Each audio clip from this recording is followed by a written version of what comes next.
Assalamualaikum warahmatullahi wabarakatuh. Perkenalkan, nama saya Indar Parawangsa, NIM 2106031100027. Di sini saya akan menjelaskan mengenai kinetika kimia. Yang pertama, penjelasan dari laju reaksi. Yang pertama, kinetika kimia. Kinetika kimia merupakan salah satu bidang kimia yang mengkaji kecepatan atau laju terjadinya reaksi kimia.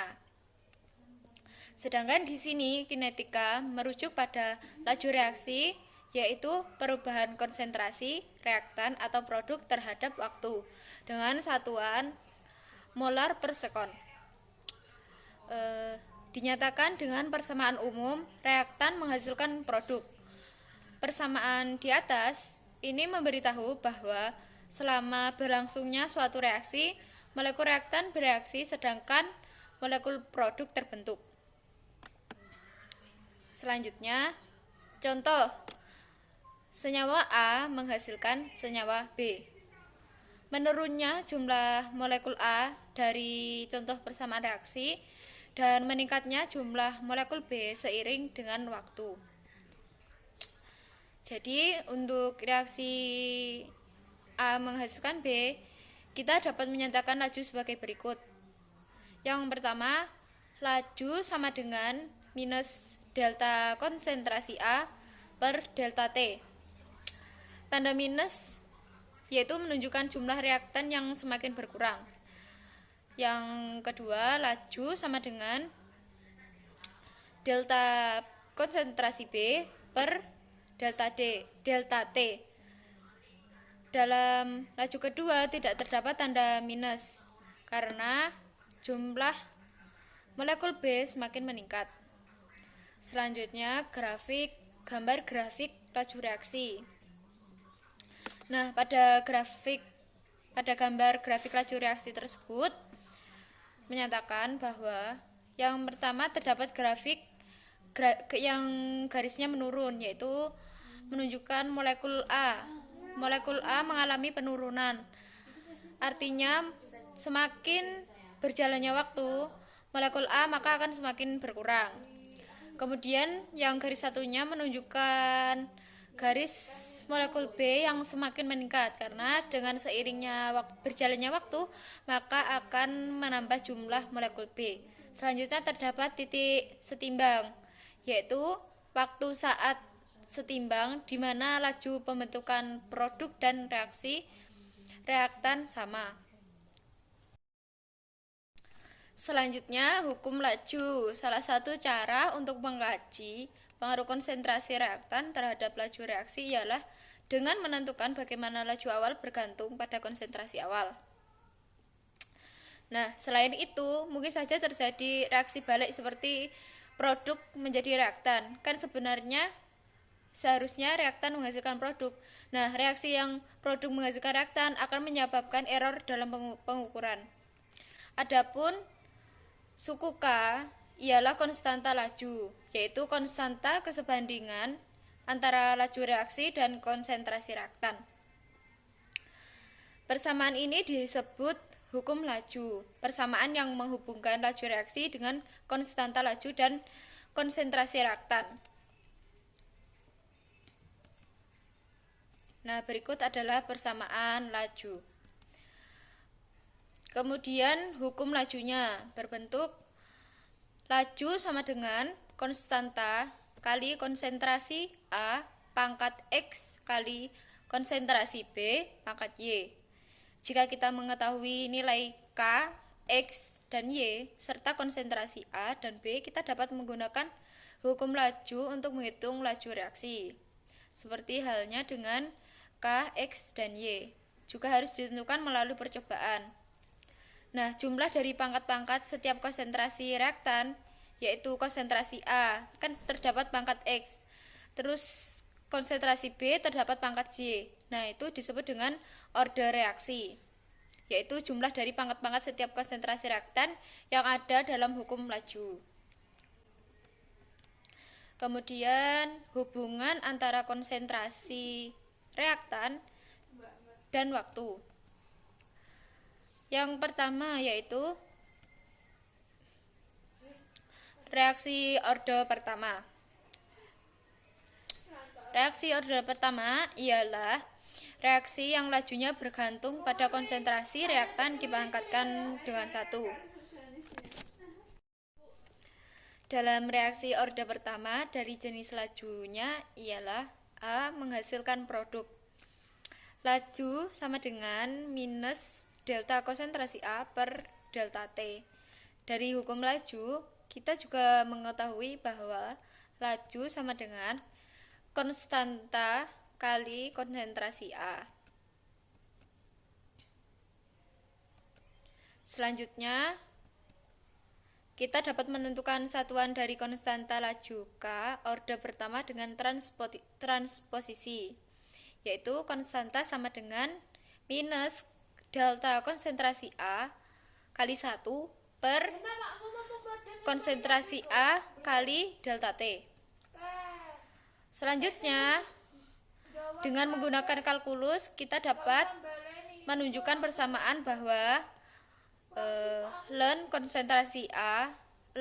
kali konsentrasi A per konsentrasi A mula-mula sama dengan min konstanta kali T. Selanjutnya, ini adalah dalam bentuk diferensial. Nah, ini terdapat penurunan, yaitu dari min delta konsentrasi A per delta T sama dengan konstanta kali konsentrasi A. Selanjutnya mengalami penataan ulangnya menghasilkan min delta A per konsentrasi A sama dengan min konstanta kali delta T. Dengan mengintegralkan antara T sama dengan 0 dan T sama dengan T, dihasilkan integral delta konsentrasi A per konsentrasi A dengan rentan A0 sampai konsentrasi A sama dengan min konstanta integral delta T dengan rentan 0 sampai T. Selanjutnya, kita menggunakan logaritma natural, yaitu menghasilkan ln konsentrasi A min ln konsentrasi mula-mula sama dengan min KT, atau karena sifat dari ln konsentrasi A dikurangi ln konsentrasi B akan menghasilkan pembagian, yaitu sebagai berikut: ln konsentrasi A per konsentrasi A mula-mula sama dengan min KT. Nah, selanjutnya kita akan membahas waktu paruh. Waktu paruh suatu reaksi yaitu waktu yang diperlukan agar konsentrasi reaktan turun menjadi setengah dari konsentrasi awalnya. Nah, dari persamaan di atas yang sudah diturunkan akan menghasilkan rumus T sama dengan 1/K kali ln konsentrasi mula-mula per konsentrasi A. Selanjutnya, berdasarkan definisi waktu paruh, bila T sama dengan T setengah, konsentrasi A sama dengan konsentrasi mula-mula per 2, maka T setengah sama dengan 1/K ln konsentrasi mula-mula dibagi konsentrasi mula-mula per 2. Karena konsentrasi mula-mula dibagi konsentrasi mula-mula, maka akan hilang. Artinya bahwa waktu paruh tersebut tidak bergantung pada konsentrasi awal reaktan, sehingga didapatkan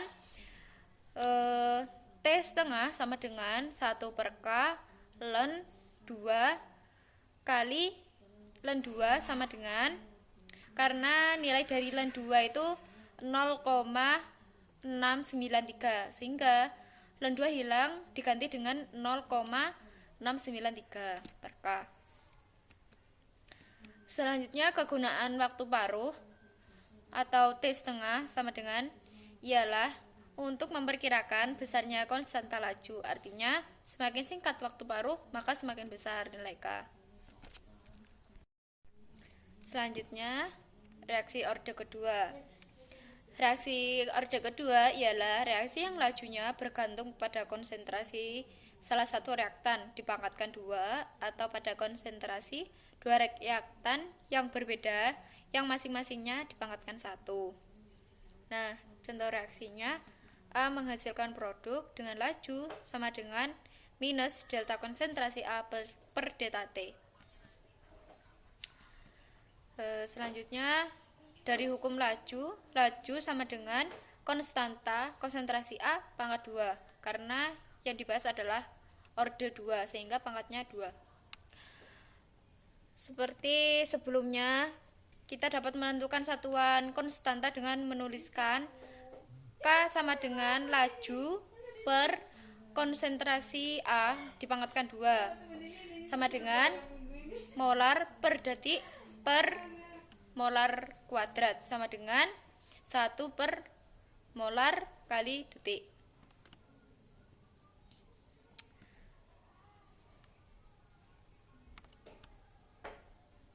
Selanjutnya,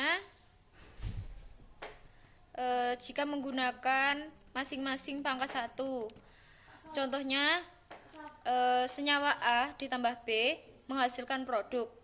Dan hukum lajunya ialah laju sama dengan K kali konsentrasi A dikali konsentrasi B. Selanjutnya reaksi ini adalah reaksi orde pertama dalam A dan orde pertama dalam B. Sehingga orde reaksi keseluruhannya adalah 2 karena konsentrasi A pangkat 1, konsentrasi B pangkat 1 sehingga pangkatnya dijumlahkan. Karena pengertian dari jumlah orde adalah jumlah dari pangkat masing-masing reaktan.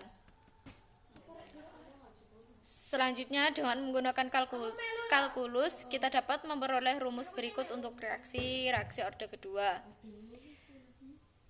A menghasilkan produk yaitu A per konsentrasi A sama dengan 1 per konsentrasi mula-mula ditambah K kali T.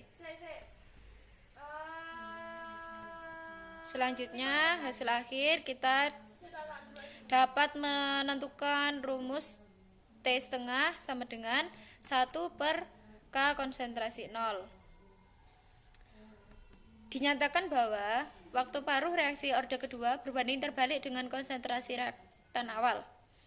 Hasil ini dapat diterima karena waktu paruh akan lebih singkat di tahap awal.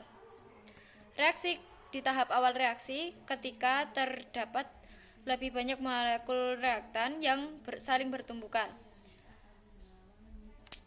Selanjutnya, ini adalah kesimpulan dari reaksi orde pertama dan orde kedua. Selanjutnya, faktor-faktor yang mempengaruhi laju reaksi. Yang pertama, teori tumbukan. Reaksi kimia terjadi dengan cara tumbukan antara partikel-partikel reaktan yang kemudian akan menghasilkan produk. Tidak semua tumbukan yang terjadi menghasilkan produk. Tumbukan yang efektiflah yang akan menghasilkan produk. Tumbukan efektif adalah tumbukan yang memiliki energi yang cukup untuk berlangsungnya reaksi. Energi yang dimaksud adalah energi aktivasi. Energi aktivasi adalah energi yang dibutuhkan untuk berlangsungnya suatu reaksi. Selanjutnya adalah konsentrasi reaktan, yaitu semakin tinggi konsentrasi reaktan, maka laju akan semakin cepat. Artinya, semakin besar konsentrasi reaktan, maka jumlah zat semakin banyak. Kemudian, untuk menghasilkan tumbukan yang efektif, maka akan semakin besar, sehingga reaksi berlangsung cepat. Selanjutnya, suhu sistem, yaitu dinyatakan semakin tinggi suhu sistem, laju reaksi akan semakin cepat. Penjelasannya yaitu semakin tinggi suhu sistem, maka partikel-partikel reaktan akan memiliki energi kinetik yang lebih besar, yaitu mereka akan semakin gerak lebih cepat, sehingga tumbukan efektif akan sering terjadi dan akan meningkatkan laju reaksi. Yang selanjutnya ialah luas permukaan. Artinya, semakin besar luas permukaan dari reaktan, maka laju reaksi akan semakin cepat. Yaitu hal ini karena luas permukaan besar akan memungkinkan untuk partikel saling bertumbukan dengan partikel lain lebih tinggi. Serbuk memiliki luas permukaan yang lebih besar daripada bentuk bongkahan padat. Selanjutnya adalah katalis. Katalis dapat meningkatkan laju reaksi berkali-kali lipat. Hal ini karena katalis dapat menurunkan energi aktivasi. Katalis pun dibagi menjadi beberapa macam, diantaranya adalah katalis homogen, dan katalis heterogen. Sekian pemaparan materi dari saya mengenai kinetika kimia. Mohon maaf atas segala kekurangannya. Wassalamualaikum warahmatullahi wabarakatuh.